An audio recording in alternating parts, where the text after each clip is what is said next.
are at the top of the hour. As many of you know, if you are members of the RD Pro Coach, or if you've been on any of my webinars, I like to start on time. That's something Matt and I were just laughing about a couple of minutes before you all jumped on. So we are going to get rolling. For many of you who are joining for the first time, my name is Amy Sexton Stanislavski, and I am the founder of the RD Pro Coach, which is a subscription-based platform for organizations who are looking to save some time, resources, templates, tools, e-courses, webinars, and the like. So definitely check us out if you have not done so far. But the man of the hour, and who I am so excited to introduce you all to, Matt Wiseman. Matt is the VP of Sales at Harness, which is a modern fundraising and donor management platform built for growing nonprofits. Matt has more than a decade in sales, 8 of them alongside nonprofit leaders. And Matt helps mission-driven teams adapt proven for-profit growth strategies to help build sustainable recurring revenue. So he is our expert panelist today, and he's going to be driving our presentation. Matt's driven by a really simple belief: stronger fundraising engines mean greater impact. And that's the reason why Matt's a part of our group today. So we are so excited, Matt, for you to be on. All with the please know our sessions are interactive. Use the webinar to to ask any questions. We also have a Q&A function on here. I will be monitoring the chat. So if you have questions, I'll be able to pause Matt just during his presentation. And then please note, of course, we're going to leave some time in the session at the very end for any questions. And then, of course, as always, this session will also be recorded and emailed out to everyone. So with that, Matt, please take it away. Awesome, Amy. Thank you so much for this opportunity and really giving me the chance to speak about something that I'm extremely passionate about, along with the rest of the Harness team, which is ultimately helping nonprofits build an infrastructure for long-term sustainability. Before we really dive into the nitty-gritty of the presentation here, every single nonprofit on this call is going to be in a different place when it comes to the predictable recurring revenue. Some of you all may have robust monthly giving programs that are just humming along. Some of you may know that, hey, this is something we should get going, but not sure where to start. And then other of you may just be on here to have a good time and learn. And really, no matter where you're at within this journey, the most important thing for me over this next 20 to 30 minutes that we spend together is that each and every single one of you will be able to leave with 1 to 3 things that you will be able to implement tomorrow if you so choose to do. Now, before we kick things off, I want to open it up to the group for a quick question. How many subscriptions does the average American have? So if you could please drop your answers into the chat, that would be great. And Amy, I can't see the chat, so if you could do me a favor and read off what they are putting in there, that would be great. Sure can. So Heather with 15, Danielle with 25, Stephanie with 12, Aubrey with 20. Jessica says average 20. Me, 100 probably. Tim says 12. Nice. Well, this group may be subscribed to a lot more than the average American. The average person is subscribed to 8.2 different subscription services.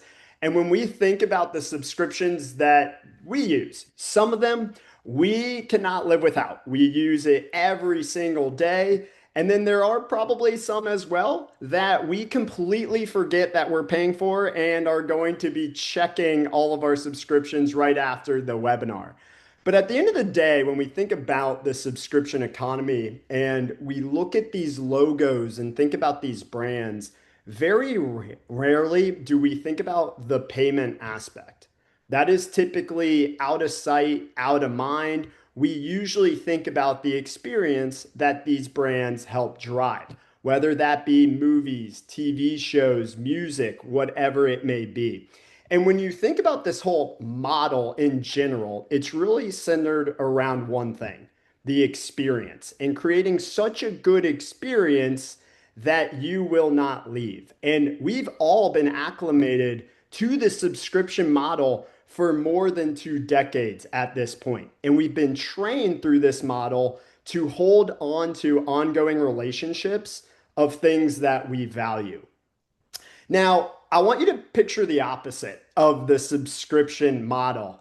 And imagine we're before subscription era and Netflix or your favorite subscription made you resubscribe from scratch every single year. And every time you signed back up, nothing carried over. Your watch lists were wiped, your shows are gone. And if you were halfway through a movie, you would just have to figure it out and hope that you are able to find that exact spot. How do you think that would affect your experience? How do you think that would affect your loyalty? And honestly, how fast would you be looking for an alternative for something better?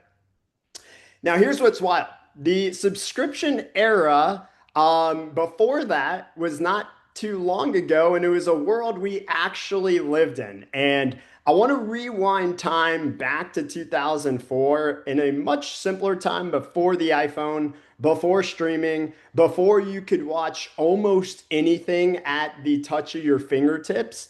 And let me reintroduce to the majority of this crowd to a little bit of nostalgia and a company called Blockbuster.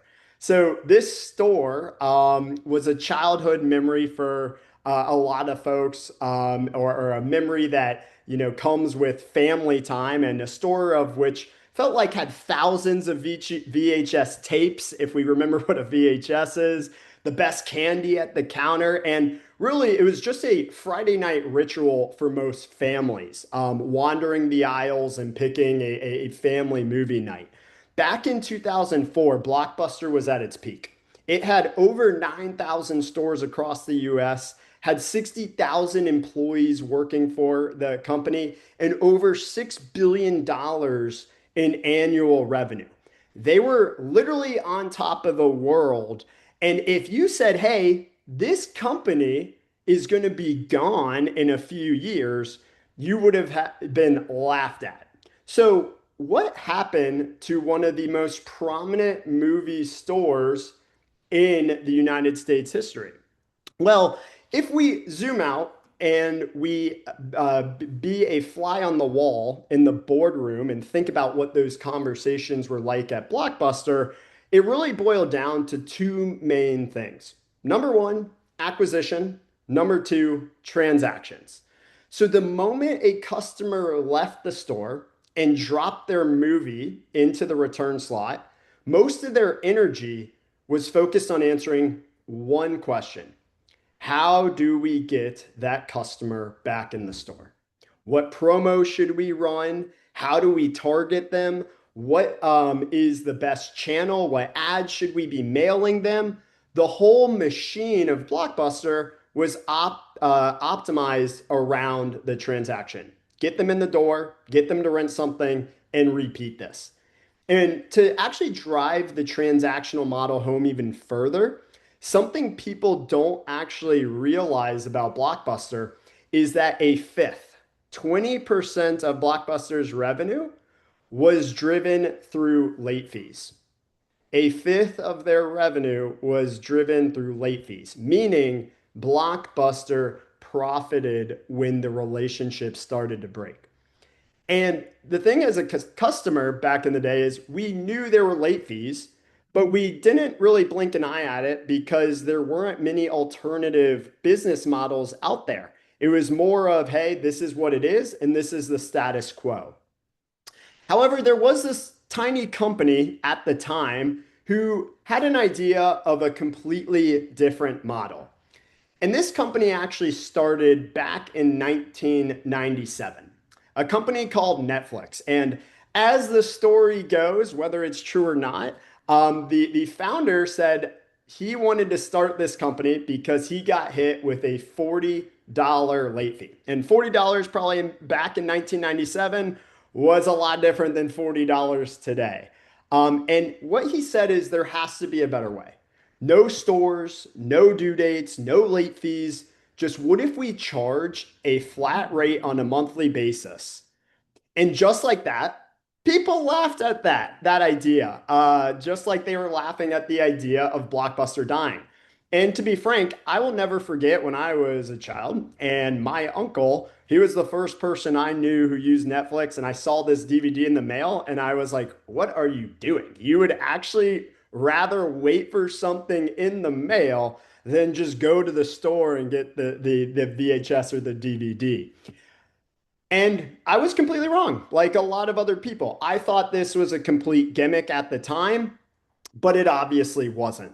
And if we look at the boardroom in Netflix, just like we did with Blockbuster, it's almost a mirror image of the conversations that were happening in Blockbuster.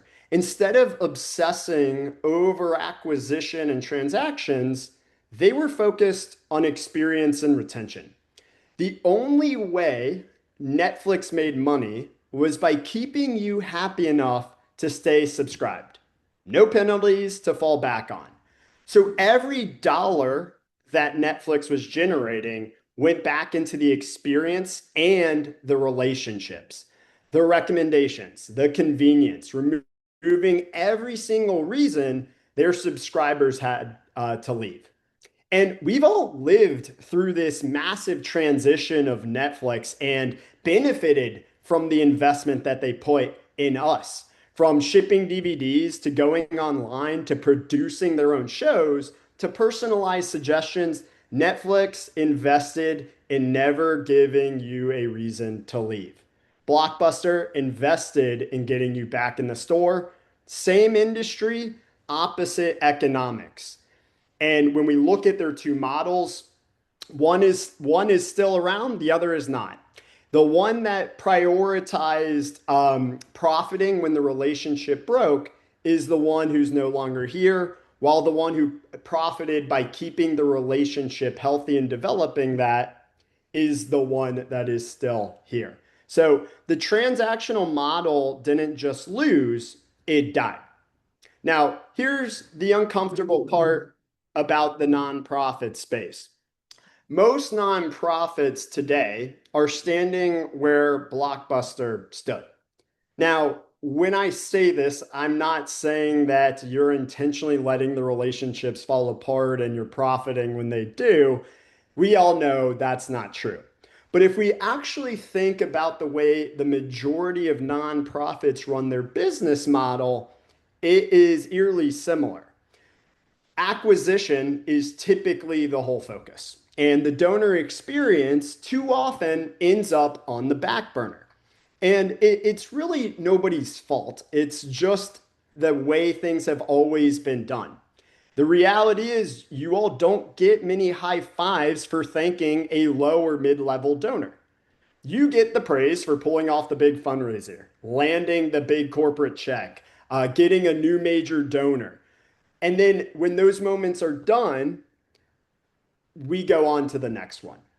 So generating revenue does drive the mission forward, but what most nonprofits overlook, which is just what Blockbuster overlooked, is that an acquisition first focus is actually one of the most expensive ways to operate. And it's often what makes growing and scaling the mission nearly impossible. So, why do I say acquisition first focus is quietly the most expensive way to operate? Well, let's look at the sector's data.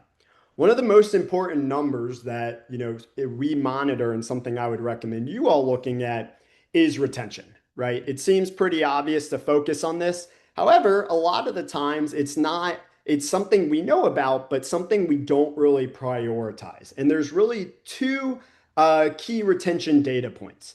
First is the first time donor retention. So the sector average for first time donor retention has been stubbornly sitting at around 20% over the last handful of years. That means out of every 5 donors that most nonprofits acquire, only one of them is going to come back and give the following year. Let me say that again. Out of 5 that we acquire, only one is going to come back and give again. And across all the donors sector wide, retention is only about 43%. So, what this means is the majority of the folks we acquire are not coming back.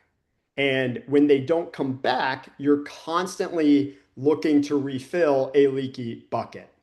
And if a for profit had this retention rate in their cohorts, I promise you, majority of them would halt all dollars being spent on acquisition and reinvest more in retention to make sure they're not adding more bodies or donors into a leaky bucket.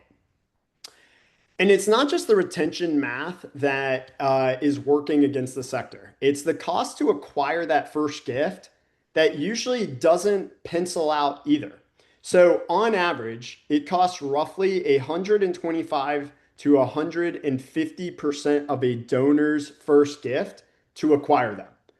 So an example of this is if you spend $150 to bring a donor on and to acquire them, most of the time that donor will give you around $100, meaning you're losing money on that first gift. So in order to break even on that acquisition spend or make a profit, you need that donor to give at least 1 to 2 more times.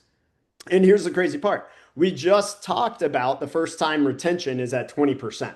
And we know the average gift costs more than what it is. It costs more to acquire than what it is to give them. So why do we continue to keep pouring dollars into this acquisition funnel when the retention piece is something that's more important? And at the end of the day, acquisition is 5 to 7 times more expensive than it is to retain somebody. So one of the things that I would recommend you all do after this is try to figure out how much is your donor acquisition cost on average, and what is the first gift that you average as well, the average gift size of somebody's first gift. Now, I'd also recommend removing some of the outliers. If you get a one-time major donor for the first time, that will inflate the numbers, as well if somebody gives you $1, right? So you really want to look at more of the median, but figure that out, and that will really be a great first step in figuring out, hey, is acquisition something that should be our sole focus, or does retention need to be prioritized a little bit more? Now, something else that's really fascinating is when we put those two things together, retention rate and then the cost of acquisition versus the cost of retention, really it boils down to we're not truly running a growth model the way the sector data points are averaging. We're really running a replacement model. And what this means is we're doing a lot of great hard work and a lot of great effort, but ultimately it becomes very challenging to grow when a lot of that energy is just replacing the loss that we had the previous year. So 4 years straight, donor count has declined. So that means that people are not giving to their organizations year over year. People are stopping donating altogether.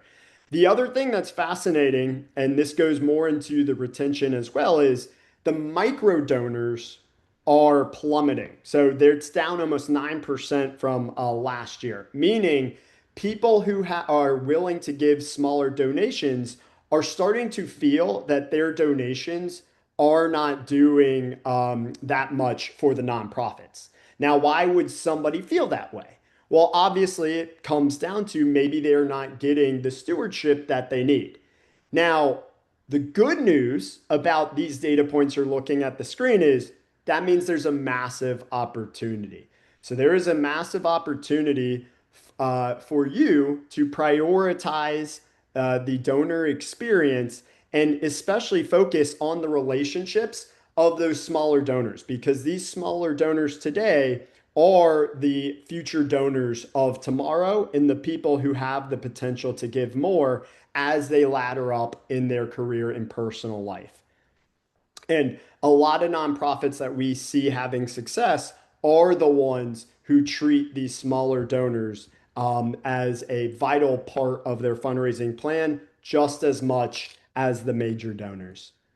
Now, it's really as simple as this to make this transition. Instead of capturing the transaction, we should shift our focus to really capturing the relationship. Netflix didn't win by selling more rentals.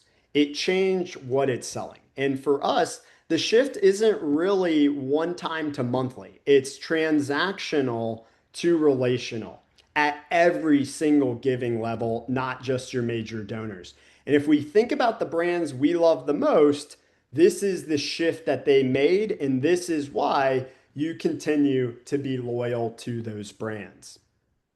And when you ultimately capture the relationship, it's a true win win for you as well as your donor. So let's start with you, all the nonprofit leaders on this call today. Predictable revenue ultimately changes how your nonprofit is able to operate. So instead of guessing what you'll raise and reacting all year, you can actually plan. You can build a 12-month budget that you trust.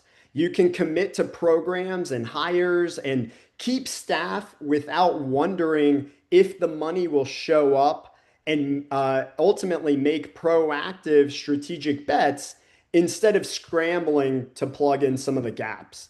It's the difference between you all running the organization and the organization running you. The other beautiful piece about recurring revenue is it helps you reduce spend. So we all know that in the nonprofit space, you don't get unlimited budgets, and every single dollar that you spend has to have a great reason. And there's a lot of things that many nonprofits want, but typically don't have the budget to do so. So when we think about that, and we think about recurring revenue, it it helps you maintain your budget because you don't have to keep paying to reacquire folks that you already acquired the previous year. So if you're doing ad spend, you may be able to reduce that. If you're doing direct mail on these folks, you can reduce that. If you're doing events purely for acquisition and doing 4 or 5 of those a year, can we get in a situation where we will be able to reduce that by 1 or 2 events? Remember, acquisition runs 5 to 7 times more expensive than retention. So every dollar that you are able to move from chasing a new donor to keeping and growing goes a lot further. And you stop burning the budget on the reacquisition treadmill, and you can really pour that time and energy and money back into the donor base you already have.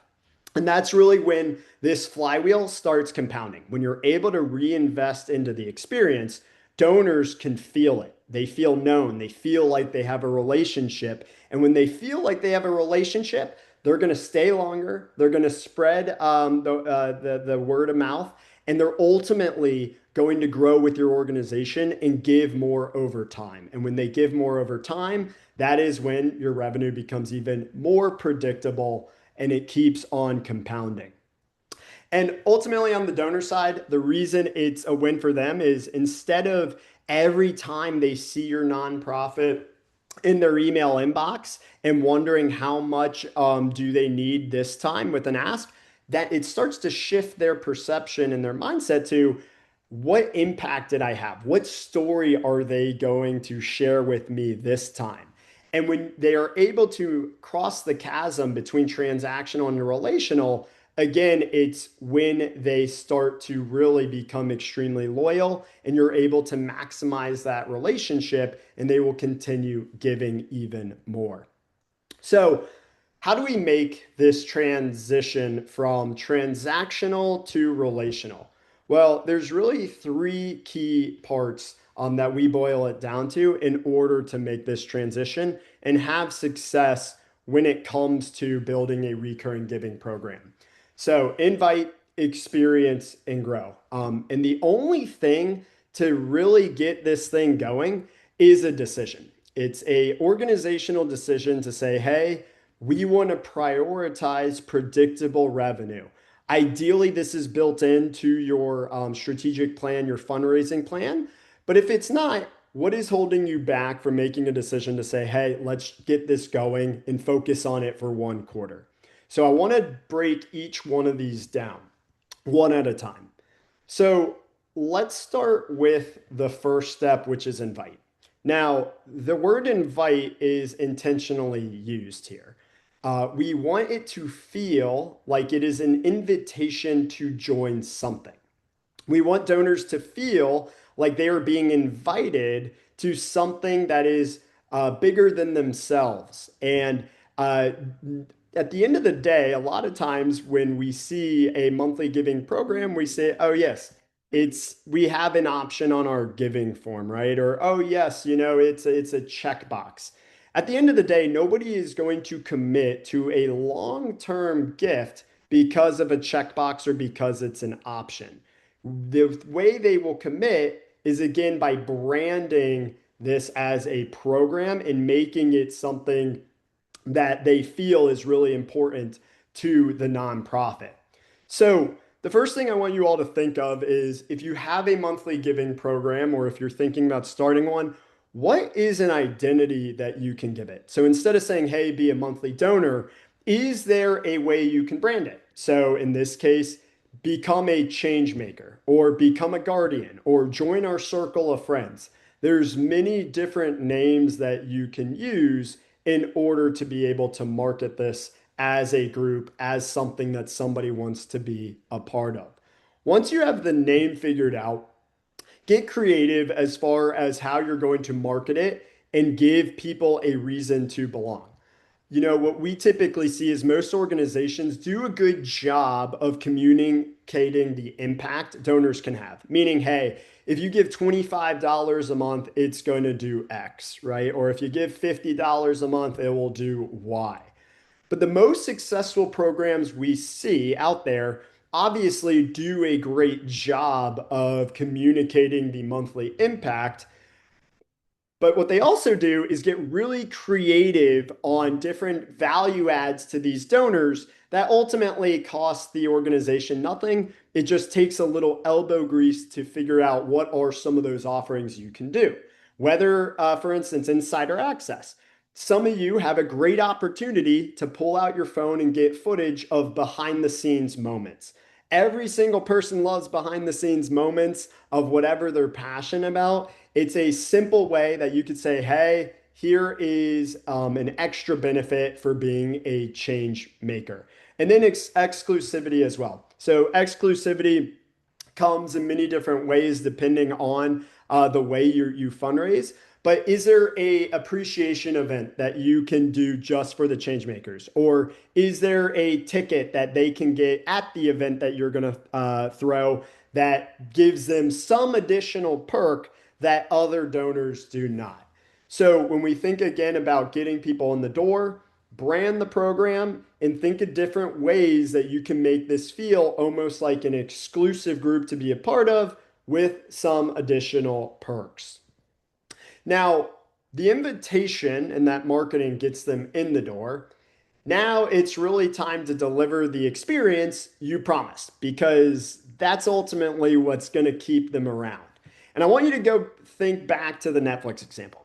Imagine if you subscribe to Netflix and you got shows 1 month and then maybe the next you don't, it's just a black screen, right? You'd probably cancel because you are paying for the value in the experience and you expect that on a certain cadence or frequency. It's the same when we think about our donors. If they are committing to giving us a donation every single month to help fuel the long-term sustainability of our nonprofit, in return, we need to think of creative ways to continue driving that same experience. So, the first one is the most obvious impact. So you all, I'm sure, do a great job. We were talking about, hey, on the donation form, right? You can communicate the impact and the invitation. Where we see a lot of organizations not utilize impact is they do a great job of direct impact. So, for example, if I am a tutoring organization, I will say $25 a month will be able to provide one tutoring session to a student every single month. And that is a great way to communicate impact. And another thing that we can do to amplify that as well, when we think about how do we stay on top of mind and not be redundant every single month, is what are the long term or indirect impacts tutoring can have if we are able to do this for 10 years. Now, depending on how long your programs have been running, long-term impact, you may already have some great stats or data points on. Those are great to use. And if you don't, and you haven't been around for, 5, 10 years, what is your vision? Like ultimately, why are we tutoring a child? Is it just to tutor a child, or is it to increase graduation rates at high school? So these are the things that, when we're asking somebody to commit to a long-term type of gift, are we thinking through all the different ways we can communicate the long-term impact as well? The next part is a personal touch. And really, this is probably the touch point that goes the longest way out of every single other ones. So often we forget that these are people. Like every single person on this call is a donor, is the people we're talking about at the end of the day. And truly, when we talk about relationships over transactions, this is how you are able to build a relationship and show them there is a human on the other side of this nonprofit, right? So often we think, hey, it's the nonprofit who needs to communicate to the donor, when in reality, they will appreciate the person, the development director, the executive director, the development coordinator engaging with them on a personal level. Now, you all, I'm assuming, do a fantastic job with your major donors. We know their birthdays, we know their anniversaries, we know all this information, and we make sure we pick up the phone, we mail them a letter, we roll out the red carpet. This is the base that you can do that with as well. Now, obviously, depending on how many of these donors you get, you need to figure out efficient ways to do it. But at the end of the day, if we think about it, 365 days out of the year, what is stopping you from taking 1 to 3 minutes out of your day to pick up the phone to call one of these recurring donors? And you never know what that conversation will lead to. And oftentimes you can do the happy birthday if you're getting those data points, but also, hey, I was just thinking about you and wanted to tell you how much we appreciate your recurring gift. So something you could easily do, does take a little elbow grease, but will go a long way. And something I actually learned recently at a conference I went to was recurring donors are actually one of the most probable donor groups to become a legacy donor. So somebody who will put you in their will. So when we think about it that way as well, all this effort is worth it. And then finally, the exclusivity, the insider access. So, what are some creative ways that you can be able to stay top of mind and give them some perks? So, one of the things that we've seen some of our partners do, and this is all dependent on your relationships within your community, your board. I would think about your board. I'm sure a lot of you have a board member who owns a business within the local community, right? So something that we've seen, let's pretend one of your board members owns a coffee shop. If you went to your board member and said, hey, you own a coffee shop, would you be okay if our change makers, our monthly donors, anybody who's in this group could get a $1 off coupon a month, right? Something very minimal, but just another value add that when your donor sees your nonprofit come across their email inbox or a phone call or a text, they again are getting that dopamine hit of an impact story, a benefit, a personal touch point. And if they do own the business as a board member, that's another great value add for them as well. They are now getting more foot traffic. Their business looks philanthropic. So think outside the box when we talk about different exclusive perks. that do not cost your nonprofit money. The only thing it would cost is a little bit of brainstorming, a little bit of time, and picking up the phone or email any of these people within your network who could add extra value to your recurring donors. And then lastly, the growth. So this is one of the ones that we see oftentimes is the most overlooked opportunity. And it's interesting because they are the most loyal donors you have. They're committing to giving you a gift every single month. And for that reason, a lot of nonprofits feel almost guilty asking this cohort of donors for more money on top of their gift. But this is actually the most cost-effective way to grow your recurring donation revenue. And there's really three different buckets when we talk about growth. First is the upgrade. So this is a small ask to step up their monthly gift. And it's really one of the easiest yeses that you can get. Now, when I say it's the easiest yes, it comes back to the experience. Have you been delivering the experience to make it an easy yes? And if you have, then this again is something that you could do tomorrow to increase their gift. Now, what we typically recommend is ask for 10 to 20% more. So if they're giving you $10 a month, we want to see $11 or $12. And who would say no to that? But let's imagine you have a couple hundred of these people who are giving you $10 and you increase all of them by 10 to 20%. That's a massive uplift in that recurring revenue stream. And again, most nonprofits shy away from this. And if you feel you're doing a great job with the experience part and the stewardship and staying top of mind, I would highly recommend you giving this a try. The second way is asking for a one-time gift outside their recurring donation. The best moments to do this are during a cause awareness month, a match, a year-end appeal, a Giving Tuesday.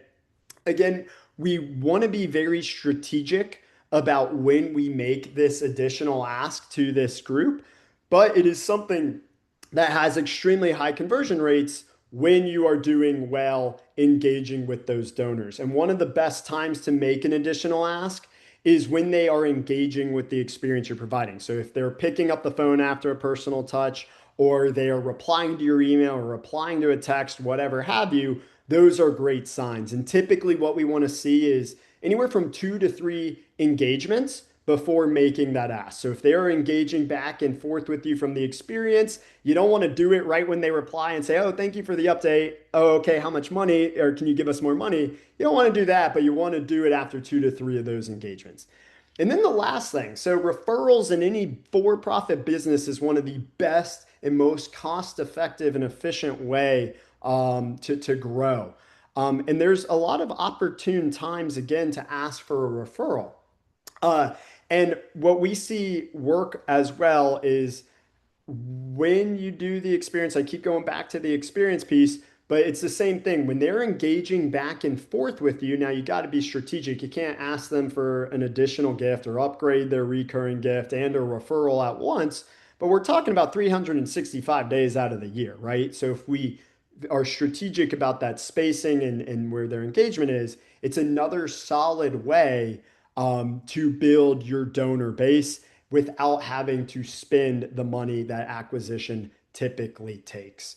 So if we go back and we think about the three key things in order to build a predictable recurring revenue stream, number one, the invite, make sure that you are branding the program, make them feel like they're belonging to something or joining an exclusive group. Make sure that you are delivering on the experience you promised them in the invitation. Think outside the box. It doesn't always have to be impact updates. They're people on the other end, just like you and I. So the more personal touch points you do, I promise the more that relationship will build. And then lastly, it's okay to ask these folks to increase their recurring gift, to be able to support an emergency campaign if you have it, as well as to ask for a referral. And the best time to do a lot of this is over the phone as well after they engage in an experience. Now, this isn't all just hearsay. This isn't just theory. This is something that we take a lot of pride in at Harness, and we have a lot of folks doing extremely well with recurring revenue. Everyone comes in at a different phase of their journey as well. Some have come in with a robust recurring giving program, and they were looking to take it to the next level, all the way to the opposite end of the spectrum where they just are looking to start and get it from 0 to 1. Um, One of the partners that I want to highlight who started 0 to 1, they're at $50,000 in recurring revenue per month right now, and they've generated this within 9 months. Now, this team, this was one of their top priorities. This isn't something that's just going to say, yes, we want to do it, and then it falls to the back burner. This team really put in the effort and was basically their entire strategic plan was centered around doing this. And something they did really well was not focused on the revenue amount. So they didn't come in and say, "Hey, here's our goal. Let's go get 100,000 in recurring revenue." What they were focused on was just getting 0 to 1. Hey, can we get one person to sign up for monthly? Can we make that two, three, four? And then over time, they started to get people who started to donate a decent amount per month. Another partner, 2.5 million in lifetime recurring revenue over 6 years. So again, what they did really well was making this a top priority, and they continue to just focus on this donor cohort. So it didn't start off at 2.5, obviously, but one of the things they did really well was focused on upgrading and growing that base to get more compounding recurring revenue. And then right now, we onboarded 7 partners from the beginning of this quarter, or I'm sorry, Q2, who are on track for over $10,000 per month each. So it's really exciting to see. It's not something that will happen overnight, but when you build the foundation, this is one thing that will pay for itself and then some in years. Um, and the one thing before we get to Q&A here is, it's one thing to talk about this and, understand, okay, here's some concepts. And it's a whole different of getting the playbook and the model that we've seen work for nonprofits. Now, this playbook isn't going to be a one size fit all. Really, it's going to go over some metrics you should be paying attention to, recommendations for sequencing. But at the end of the day, you all know your nonprofit better than anybody else. So this will be a great starting point for you to get this either to optimize your existing recurring donor base or help you get from 0 to 1. So feel free, scan the QR code if you're interested, and then you'll get it emailed to you right after this. And really appreciate everybody listening to this webinar here, and hopefully you all are able to take 1 to 3 things away and go implement it and get that journey started. So thank you so much. And with that, I will open it to any Q&A. Awesome. So, participants, if you wouldn't mind, please pop your questions into the Q&A. Matt, I've got a question for you. How do I get a sustainer to increase their gift without feeling greedy? Yeah, Amy, I love this one here because that greedy feeling is the single thing that's really holding a lot of organizations back. And here's really the reframe, and something that I can't harp on enough. It's only greedy if you haven't earned it. And if you feel like you'll be greedy, the real sign isn't, hey, I should be asking them for money. It's more about how do I make this experience so good that it's the natural next step. And if we think about every single subscription out there, they keep raising the rates, right? And you may not always be like, nobody's excited when they raise the rates on them, obviously, but the experience is so good that you can't live without it. So I would say the first step is when you know you're providing a great experience, then it's just the natural next step. Yeah. Zanetta had a great follow-up question too. When should I ask for a 10 to 20% increase?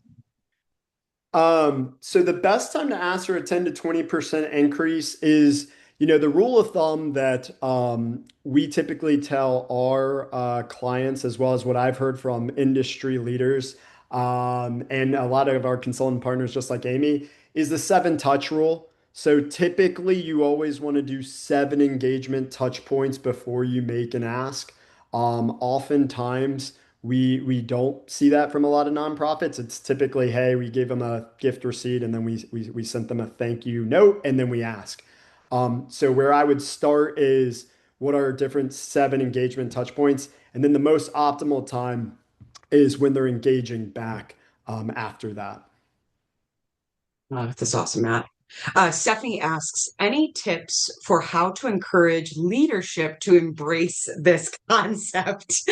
Monthly donors are kind of viewed as untouchable when it comes to upgrades and additional gifts. Mm.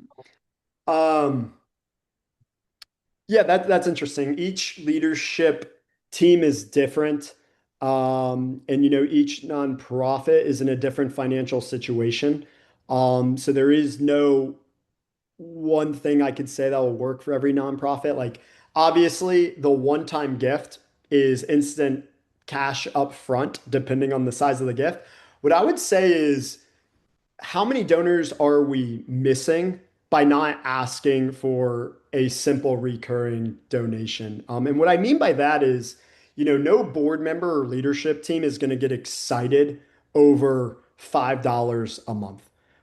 Yep. That's the reality. But if they're giving zero, is $5 or $2 a month better than zero? I would say yes. And it's a fairly low friction ask. But getting leadership buy-in is more challenging. And what I would say is typically what we want to do at Harness is understand some of the objectives, the goals, and then how do we then tie recurring giving into that, right? So another thing is your budget tight? Are expenses tight? So there's other ways to help reframe the value of recurring giving on top of, hey, it's just going to be more predictable revenue. Yeah, absolutely. Melina shared, my team upgraded many monthly donors during our 50th anniversary year. That's amazing, Melina.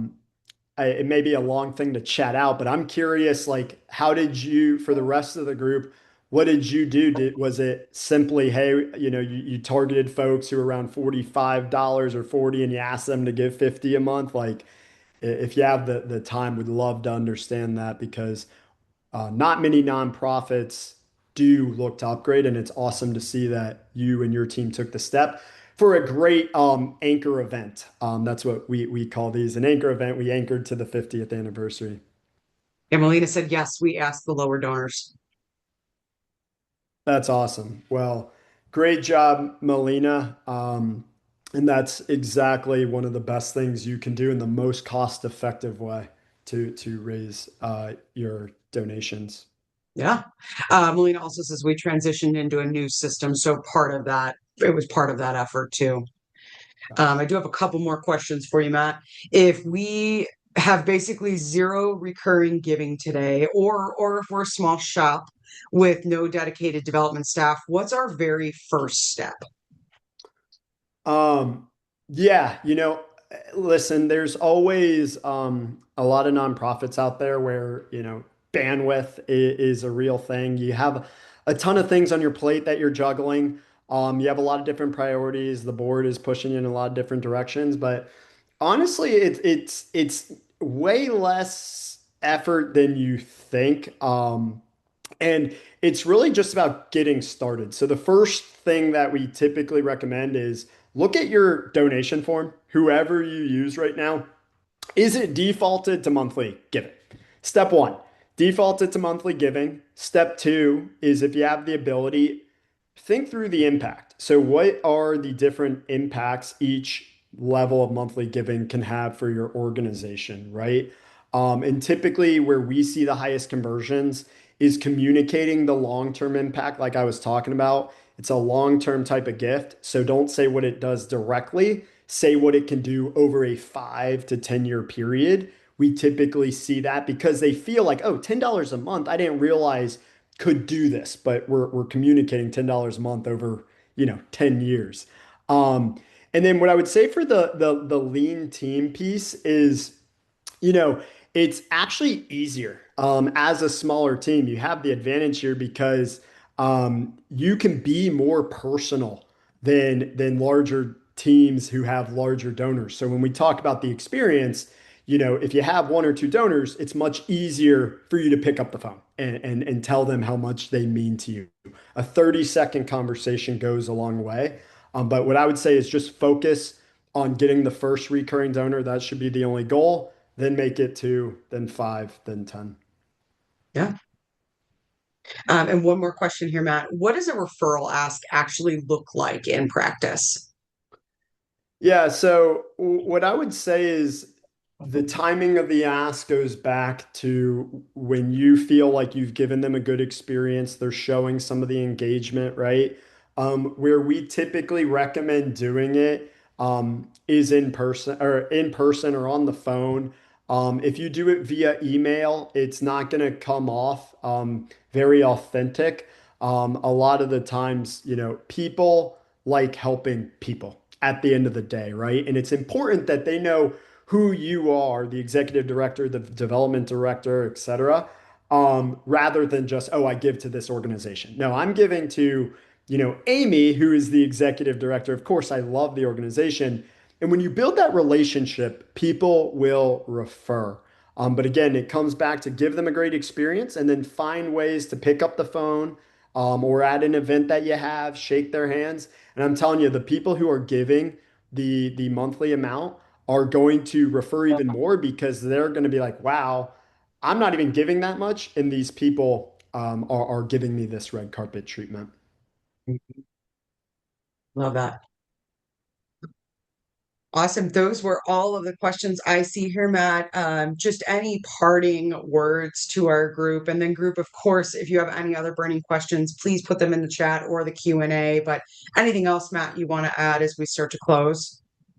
No, just want to thank you for setting this up again. It's something that, means a lot to myself and Harness, and really appreciate every single person tuning in. And hopefully you're able to take one or two things away from this. And obviously, if you have any follow-up questions, you can find me at matt@goharness.com. More than happy to help you out. Awesome. Matt, it looks like we've got one more from Zanetta.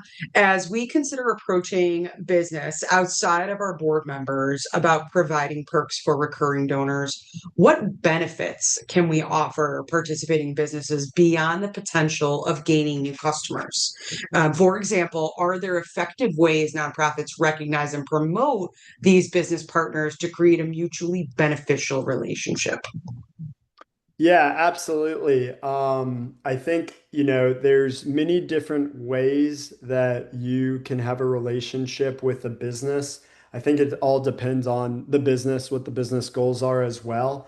Um, but there are simple ways that, you can include them in a newsletter or you can include them as a sponsoring a campaign or little things like that that can get their brand out in front of your donors' eyeballs. Like at the end of the day, the businesses want to support their local, especially local businesses, is where we typically see the most success with our partners, not like these national chains, but your mom and pop stores. If you are able, they will take a meeting. So again, like if you're looking for other avenues to develop relationships, I would recommend picking up the phone, setting a meeting with them, and then exploring different ways um, to partner. So I'm not sure if that really answers your question in depth, but I would understand the business's goals, objectives, and then collaborate on them. What can help? Awesome. And Zanetta said it did. So All right, thank you. perfect. Awesome. Well, those are all of the questions I see in our chat box and our Q&A. So thank you all for attending. Matt, thank you for sharing all of your wisdom on this topic. And for all of you who are interested in connecting with Matt, you're going to get a follow-up email from me with Matt's email in it, as well as a copy of the recording that will be on our YouTube. So if you'd like to go back and rewatch this, or if you want to share it with anyone else, please share that YouTube link. And thank you all. Have a terrific day. Thank you. See ya.